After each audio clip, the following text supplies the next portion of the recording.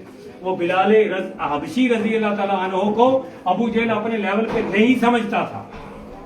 وہ کہتے تھے یہ کیسے ممکن ہے کہ ہم آئیں اور حضرت محمد صلی اللہ علیہ وسلم پہلے بلال کو کہیں گے وہ تو پہلے میں آپ کی بات سنوں گا، ان کی میں بعد میں بات سنوں گا.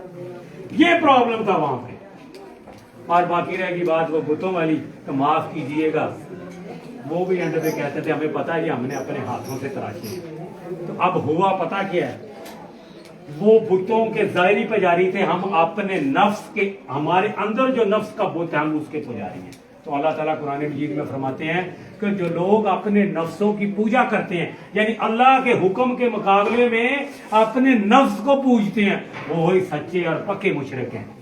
تو تھوڑی سی ریپلیسمنٹ ہوئی ہے کہ وہ بتوں کو دیکھتے تھے، ہم اپنے اندر کے جو ہمارے اندر کا جو بت ہے نا ہم اس کو پوج رہے ہیں. تو مسلمان کی زندگی کا مقصد یہ تھا کہ وہ یہاں پہ اپنا جو فائنینشیل سسٹم ہے، میں تھوڑی تھوڑی آپ کو جھلکی دینا چاہتا ہوں کہ ہمیں تھوڑا سا اندازہ تو ہو ہم نے کرنا کیا تھا.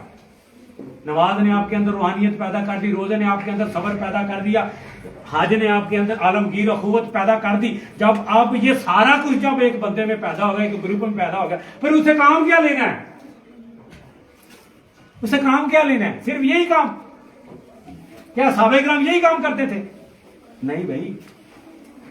جب وہ روحانی طور پر اندر سے نماز کے ذریعے، اقرا صلاۃ کے ذریعے سے ناوضو کے وعدے پہ، صراط مستقیم کے وعدے پہ چل رہے تھے تو ان کے نفس اور ان کی روح پاک ہو چکی تھی. تو پھر انہوں نے اپنے نفس اور روح سے پھر وہ اکنامک سسٹم چینج کیا. آج کیا مسئلہ ہے؟ آج کیوں غربت میں مارا جا رہا ہے؟ کیونکہ سود. اگر آج پاکستان بہت بڑے قرضوں میں مبتلا ہے تو اس کی سب سے بڑی وجہ ہے کہ ہم نے سارے انٹرنیشنل جو بڑے بڑے ادارے ہیں، جو بینک ہیں، ان کے قرضے دینے ہیں، اس کا ریٹ آف انٹرسٹ دینا ہے. اسلام نے تو اس کی اجازت ہی نہیں دی. اگر ہم اللہ کے نظام کو غالب کر دیتے اور جن چکروں میں ہم پڑے ہوئے ہیں کہ ہمیں اس سے جنت مل جائے گی، اگر ہم یہ غالب کر دیتے تو کیا آج آپ کا ملک اتنے بڑے قرضے اندر ڈوبا ہوا ہوتا؟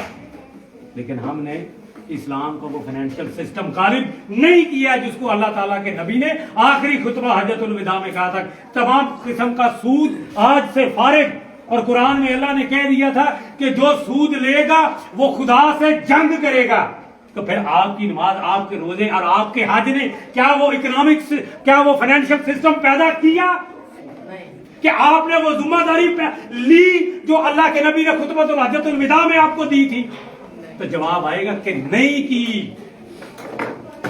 کہ آپ نے وہ تجارت، اب وہ تجارت کی میں دیکھ رہا تھا، وہ مجھے پڑھنے کا بھی اتفاق ہو رہا تھا. حضرت عمر رضی اللہ تعالیٰ عنہ کا جب دور آتا ہے نا تو وہ کہتے ہیں کہ میں ایک بندے نے گندم خرید لی ساری کی ساری. سب سے پہلے نا جا کے اس نے ساری گندم خرید، ایک ہی بندے کے پاس ساری کی ساری گندم ہے مدینے کی. اب مجھے بتائیں اس کو اکنامکس میں پتہ کیا کہتے ہیں؟ منوپلی. اس کو کہتے ہیں ایک ہی بندے کے پاس ساری چیزیں ہیں، اس کو کہتے ہیں جی منوپلسٹک نظام. اور حضرت عمر رضی اللہ تعالیٰ نے کہا کہ تم نے تو ساری خرید لی ہے، بیچو گے کس پہ؟ اس نے کہا جی میں 2 مٹھوں میں بیچوں گا، 1 درہم کے گیس 2 مٹھے. تو اللہ کے نبی کے صحابی اس کو پہلے ہی انالائز کر چکے تھے. وہ کہہ رہے تھے کہ تم نے تو ساری گندم خرید لی ہے، اب اپنی مرضی سے ریٹ لگائے گا تو. آج کیا ہے؟ آج اگر پاکستان میں ہے، شوگر ملیں چند گھروں کے پاس ہیں، کاٹن ملیں چند گھروں کے پاس ہیں، پولٹری چند گھروں کے پاس ہے، وہ اپنی مرضی سے ریٹ لگا رہے ہیں جو کہ اللہ کے دین کے بالکل صریح خلاف ہے. کیونکہ اللہ نے قرآن مجید میں فرما دیا کہ جو نجائز طریقے سے مال کماتے ہیں وہ میرے میں سے اور ہم میں سے نہیں ہے. تو کیا ہم نے وہ اصول تجارت، کیا وہ ٹریڈ، کیا وہ اکنامک سسٹم لگایا یہاں پہ؟ کیونکہ اسلام جو تھا وہ غریبوں کے لیے آیا تھا. حضرت محمد صلی اللہ علیہ وسلم نے فرمایا تھا کہ میں اگر روزے قیامت اٹھایا جاؤں تو غریبوں میں اٹھایا جاؤں.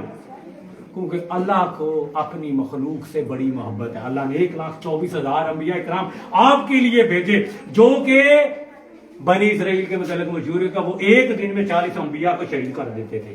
اس لیے اللہ نے ان سے نبوت چھین کے ہماری طرف لے کے آئے. آج وہ اسی دکھ میں وہ یہودی نام سے لڑائی کر رہے ہیں کہ محمد عربی ہماری ہی نسل میں سے کیوں نہیں ہے. تو ایک دن میں 40 انبیاء.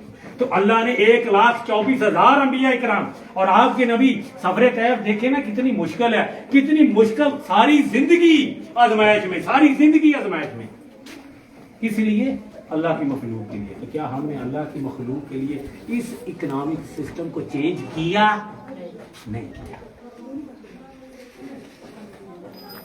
جب تک اکنامک سسٹم اسلامی نہیں ہوگا اس وقت تک نہ آپ کے اندر وہ بچینی. آج کیا ہے؟ مہنگائی ہے. کیوں مہنگائی ہے؟ میں تھوڑی سی اکنامکس بیان کروں گا. ہوتا کیا ہے, جب چیزیں میرے پاس ہیں, میں نے بیچنی ہے, میرے پاس 100 چیزیں ہیں, میرے آگے 200 بندہ کھڑا, مجھے بتایا ریٹ بڑھے گا کہ نہیں بڑھے گا؟ ریٹ بڑھے گا کہ نہیں؟ 100 چیزیں ہیں, 200 بندہ, ریٹ پھر بڑھے گا کہ نہیں بڑھے گا؟ وہ اپنی مرضی سے. اور جو پہلے ہی چند گرانے ہر کاروبار پہ مسلط ہو کے بیٹھے ہوئے ہیں, وہ اپنی مرضی کا ریٹ دیں گے. پھر آپ کہیں گے کہ اللہ آئے. صورتحال یہ ہے کہ ہم یہ چاہ رہے ہیں حضرت موسیٰ علیہ السلام کی کہا موسیٰ تو تیری خدا جانے تے انہوں حل کرو. اسی کچھ نہیں کر سکتے, اسی صرف وہ خالی کھلی اقرا صلات اور خالی کھلی دکھاوے کا روزہ, دکھاوے کے روزے, اور خالی کھلی وہ اینڈ پہ ساری عمر وہ حرام کمایا اور اینڈ پہ حج کر کے جی میں ان سارا کچھ مکھوا لیا. تو حرام کے پیسے سے, حرام کا تو ایک لقمہ جو ہے 40 سال کی عبادت کا بیڑا غرق کر دیتا ہے. اور آپ نے تو پہاڑ لگائے ہوئے ہیں, اس پہاڑ سے آپ حج کر رہے ہیں اور آپ اس تصور میں بیٹھے ہیں کہ مجھے جنت مل جائے گی. تو بھئی اتنی سوکھی جنت اللہ کے نبی نے کسی صحابی کو دی. پھر آپ کا وہ جوڈیشل سسٹم, کیا ہم نے عدالتی نظام کو چینج کیا؟ آج کون سا نظام ہے جی؟ وہ فلانا بندے کو ایگزمپشن ہے, وہ نہیں جا سکتا. میں نام نہیں لوں گا, لے بھی دے تو آپ کے جو جتنے بڑے بڑے لوگ ہیں وہ عدالت میں جاتے ہی نہیں ہیں. ٹھیک ہے, تو کیا حضرت محمد صلی اللہ علیہ وسلم اور ان کے صحابہ کے دور میں علی عدالت میں گئے تھے کہ نہیں گئے تھے؟ عمر عدالت میں گئے تھے کہ نہیں گئے تھے؟ اکاؤنٹیبل ہوئے تھے کہ نہیں ہوئے تھے؟ تو یہ کون سا ہم نے یہ نظام مسلط کیا؟ پھر پولیٹیکل سسٹم, ایسا پولیٹیکل سسٹم جس میں 35 کروڑ لگا دو, ایک بندہ جب 1 ارب روپیہ الیکشن میں لگائے گا 2 نمبر, تو پھر آپ اس سے کیا توقع رکھتے ہیں کہ وہ آپ کے ملک کے جو وسائل ہیں ان کو صحیح طریقے سے استعمال کرے گا؟ تو پھر وہ چور جو ہے نا وہ چوری کرے گا, کیونکہ ہم نے ایسا پولیٹیکل سسٹم یہاں پہ نافذ کیا ہوا ہے جو چور پیدا کرتا ہے, جو وسائل کا غلط استعمال کرتے ہیں کیونکہ وہ غلط طریقے سے آتا ہے. تو کیا ہم نے کبھی اپنا سوشل سسٹم دیکھا؟ کیا ہمارے اندر وہ جذبہ ہے جنگ بدر والا, یا وہ ہجرت مدینہ والا ہے جذبہ؟ ہجرت مدینہ کا وہ لیول تھا حضرت محمد صلی اللہ علیہ وسلم کے دور میں. معاف کیجئے گا, کیا ہمارے اندر ادنا سا بھی وہ جذبہ ہے کہ جب وہ مکے سے مدینے کی طرف گئے ہیں تو ایک صحابی, انصاری صحابی نے کہا میری 2 بیوی ہیں, 2 بیوی ہیں, ایک کو میں طلاق دیتا ہوں, میں اپنے دوسرے بھائی کو دیتا ہوں. اتنا جذبہ ہے آپ کے اندر, آپ تو خود رج کے کھا لیتے ہیں اور آپ کو پتہ ہی نہیں اگلے ہمسائے کے اندر وہ بیچارہ کس طرح بیٹھا ہوا. تو یہ نظام چینج کرتے ہیں. هو والذی ارسل رسولہ بالہدی ودین الحق لیظہرہ علی الدین کلی. علی الدین کلی کا اللہ نے لفظ یوز کیا کہ تمام انسانوں کے بنائے ہوئے نظاموں پہ میرے نظام لے کے آؤ. لیکن ہم تو ڈیوائڈ ہو گئے, ہم تو قولی مسلمان رہ گئے, ہم عمل سے بھاگ گئے. ہم نے عبادت کو صرف اقرا صلات سمجھ لیا. ہم نے عبادت کو خالی وہ آنکھوں کا بھی روزہ نہیں, کانوں کا بھی نہیں, کانے چگلیاں سننے کے لیے, آنکھیں گناہ کرنے کے لیے. ہم نے روزے سے وہ روحانیت پیدا نہ کی اپنے اندر جس سے ہم نے نظاموں کو چینج کرنا تھا, وہ اپنے اندر پہلے ہی نہ کر سکے. تو مسلمانوں